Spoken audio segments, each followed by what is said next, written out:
Hey everyone, welcome to the show. So, Georgia poll workers Ruby Freeman and her daughter Shaye have been exonerated again. As you guys all know, these two women were harassed, they were threatened after being targeted by Donald Trump, Rudy Giuliani, so many others. They were basically just used as scapegoats to try to explain Trump's embarrassing loss in the 2020 election. And well, now the Georgia Board of Elections has cleared them of all wrongdoing. They issued a 10-page report, and it said in part, quote, "There was no evidence of any type of fraud as alleged." They also added, quote, "All allegations made against Freeman and Moss were unsubstantiated and found to have no merit."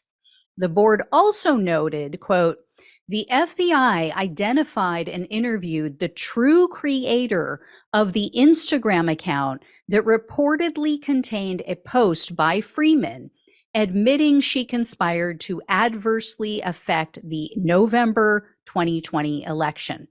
The account creator admitted he created the fake account and confirmed the content that was posted on the account was fake." So that was a guy who created an account under Freeman's name, which who's going to fall for that? I mean, how ignorant do you have to be to think that this woman is going to help to rig the election and then she's going to go on Instagram and admit to it?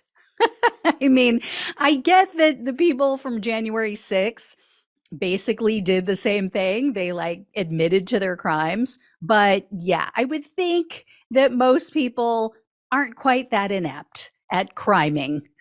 Anyway, hopefully they're going to sue whoever this person is. The authorities aren't releasing his name publicly, but how sick and twisted do you have to be to do that to an innocent woman? These people are seriously deranged. They really need help.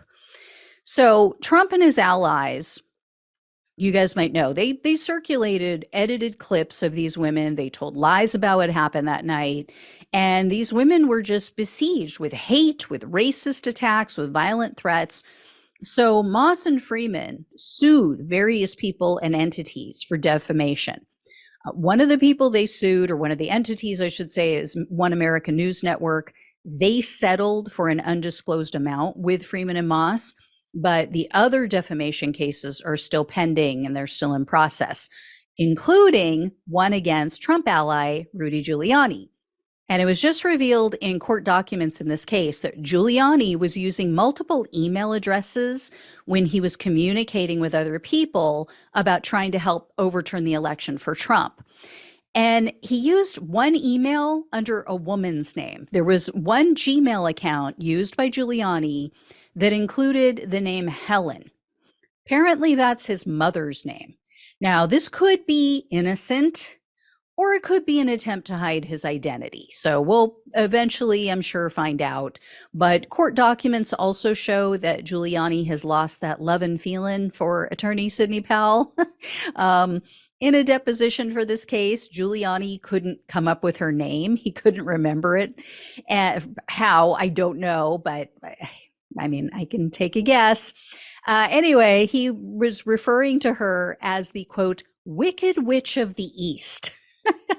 So it's not really clear why he is turned on Powell, but yeah, I just love the right on right violence. So all of this has been going down over the past few months. And then on Friday of last week, the judge in this case ordered Giuliani to pay sanctions because he failed to turn over discovery items.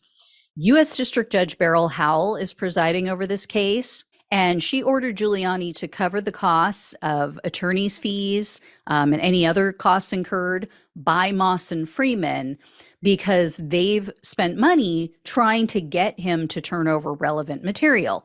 So the judge hasn't put a dollar amount to it yet, but she said that Giuliani, quote, "arbitrarily limited his search of communication and documents." Giuliani's attorney, though, is saying, he would have to gain access to this database to get the rest of the information you're asking for, and that's going to cost him $320,000. I mean, sorry, but that sounds like bullshit to me. So we'll see what comes of that as well. One other final update about Moss and Freeman's lawsuit.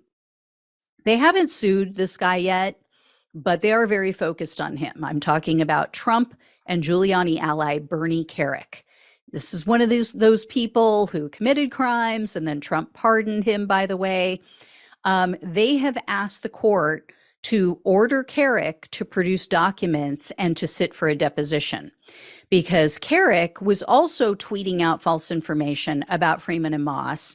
And in their legal filing written by their attorney, it said, quote, "In the days after the 2020 presidential election, defendant Rudolph Giuliani asked his decades-long confidant, Bernard Kerik, to come back and assist him in efforts to challenge the results of the 2020 presidential election. Mr. Kerik answered that call and became, in his own words, the primary investigator and coordinator for defendant Giuliani's post-2020 election efforts." So again, I will let you guys know what happens with all of that, but hopefully they sue him as well. Hopefully, like I said, they sue that other guy who created that fake account. I mean, the right falls for this stuff so easily. It's really sad. What's right in front of their faces. And they're like, oh, nope, see, they admitted it. Oh, yeah, because people are that stupid. They just admit their crimes like you do on January 6th. Anyway, guys, I will let you know what happens. Thank you all so much for watching and listening. Please like this video, share it with everyone you know, become a subscriber if you have not already. If you can help out with donations or with a monthly subscription, links are below on the YouTube channel and on the podcast in the description box. Really, really helps. Love you all. Take care, and I'll talk with you soon.